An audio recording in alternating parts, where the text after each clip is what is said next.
Alright, what is going on everyone, and welcome to my review of Wolfenstein The Old Blood. And before we start, I just want to say there are going to be a lot of spoilers dropped in this video. So if you are just looking to see what it is, essentially, I would probably read like a written review unless you just don't care. So I'll try to cut out some of the actual main story spoilers. Well, this whole game is kind of main story, but I'll try to cut out like cutscenes and all that stuff. And but what I'm about to talk about is just going to be dropping spoilers everywhere, so just keep that in mind. So on the screen, as you see, there are 4 things we're going to cover in this review. And first of all, what is this game? It is a standalone prequel to The New Order. So what that means is it happens before the New Order, and you don't need the game or the New Order to actually play this game. So this is a single player experience only. I did play it on PC, and essentially it has the same PC port, which is pretty good actually. It has a lot of options, menus for all of you PC players. The FOV slider, I guess for some of you that may be good because it gives you motion sickness, as this is a shooter game. And there are a lot of things to do in this, but for a $20 title, there are 8 chapters. This is about a 35 gig download, so that was actually pretty surprising for me as well. I didn't expect the game to be that big of a game. So anyway, there are 8 chapters in it. There's like 2 different sections of it where there's 2 different storylines. Now, in the first 4 chapters of each of them is one part, and the first 4 was pretty good. Up until chapter 6 was when things got kind of weird. Now, what happens in chapter 6 is instead of regular Nazi enemies, you'll have zombies, and that's kind of weird for a Wolfenstein game. I know it was in the really old ones that had zombies, but the New Order, I don't think it had any, and this one does. It kind of just came out of nowhere. The story kind of just escalated very quickly, and after chapter 6, things just got kind of weird. So in my opinion, that was not really necessary, and it should have just stopped at like chapter 6.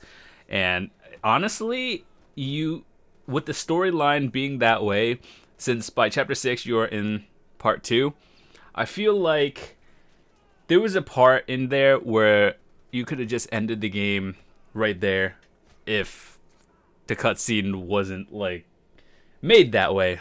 I feel like it could have just ended there. But after chapter 6, or when that happens, everything just turns into zombies. There's like an earthquake or some sort of explosion that happens, and the whole area just changes. And then after that, near the final boss, was kind of unexpected, I guess you can say. There was nothing really hinting that that was going to be the final boss. Like, the person you thought was going to boss would be Helda. They tell you, or Helga. So in the first part, the storyline kind of gives it away, foreshadows who the boss is going to be. In the second one, it sort of does that too, and you'd think it's going to be a certain person, but it's actually not. It was just a giant monster that was really weird, honestly. I don't know why they did that, but it's whatever. And overall, though, I thought the story was pretty good. It just, sometimes it made no sense. The gameplay felt really smooth, as the game in general ran at 60 FPS. I'm not sure what it would be for consoles, but I would assume it's 60. However, the cutscenes are at 30, which is not really a big deal. 30 is fine for cutscenes. And after that, it's a pretty solid game overall. So here's how I would put it. If you like the New Order and you want to see more of it, this Old Blood game would be perfect for you, as it's probably about a 5-hour game, and you'll probably be done with it in about 1 or 2 sittings. You could actually beat it in 1 sitting. It doesn't take you that long. What else is in the game that's not really new, like new, but there are a lot of collectibles. There are 50 achievements, I would assume, for PC. There's probably the standard ones for console. And there is a hidden objective in every level, which is like where you could play the old Wolfenstein games, essentially, and it's like considered a nightmare. So those are just side quests, objectives.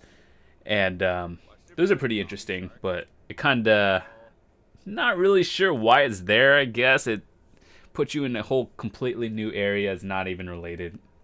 So I guess that's just something depending on your preference. So generally, let's go over everything that I thought about it. Conclusion: is this game worth buying? Yes, I would say this game is worth buying, even if you've never played the New Order, simply because it was before it, and 2, it's like a huge 1/3 of the price of the game, and you'll pretty much see if you like the game with this one. And if you enjoyed this one, then you'll probably like the New Order, vice versa. If you like the old one or the New Order, then you'll probably like this one, and if you didn't, you won't. So overall, PC port was good, same as the New Order. The story up until chapter 6 was pretty good, and then it just got like really questionable, weird, and I thought that was really unnecessary. But whatever. Some people might like it. That was just my opinion. 3, there is no multiplayer for this game, as this is a single player experience only. 4, you can use a controller. Pretty standard. Buttons, rebindable, whatnot. And the FPS is pretty good. Stayed at a solid 60 on ultra settings. So no like major issues. I didn't really experience much lag. The only thing you're gonna have to look into is VSync, which is the screen tearing. So if you were on a medium to low end PC, I think you'll be fine with it. But be sure to check the Steam like recommendations, I guess, as a base for taking a look if you're playing this on PC as well. But overall, it's pretty good. Would you say it's like worth buying if you saw someone else playing it? And not really. If you see it, it's just like, oh, okay, that's cool, save you money. But if you're a huge Wolfenstein fan, then I would assume you have picked it up already. And overall, I would say the game difficulty is about a 5 out of 10, meaning 1, I played it on normal and I didn't really have any problems. However, there are some missions where it's kind of confusing and you don't know where exactly to go, and it doesn't really show you a marker of you're going to progression until like you get kind of close to it. But overall, there's a lot of, you could go play this game in multiple different ways. 1, you could do complete stealth, and except for like bosses, by that means, or you could just go running and gunning, and either way works fine. But the game doesn't really reward you for playing either of them. It's just personal preference on how you want to play it.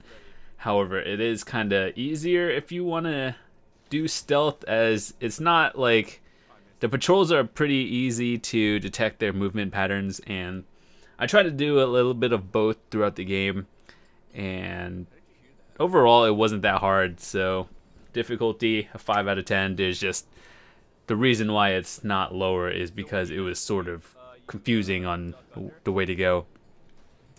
Now, other thing to look at is replay value. Is there a lot of replay value? If you beat the campaign and you just, that's it for you, then no, but there are a lot of collectibles in every stage. So you might have to go back twice to play it, and the good thing is that if you collect like objectives or hidden notes and gold bars, whatnot, the first time you won't have to go back to get it the second time. So that's good.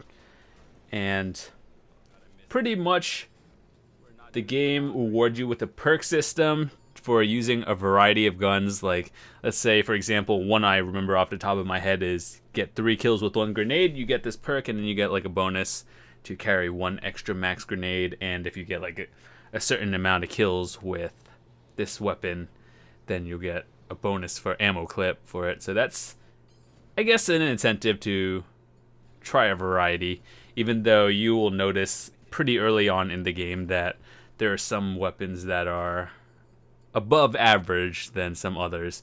But another thing, as in Wolfenstein games, you can dual wield pretty much everything, so that's pretty excellent. And overall, once again, if you enjoyed this video, be sure to give it a like. If you didn't, give it a dislike, and let me know what I can improve on, as I don't really do reviews that often. So any feedback you can give me, it would be great.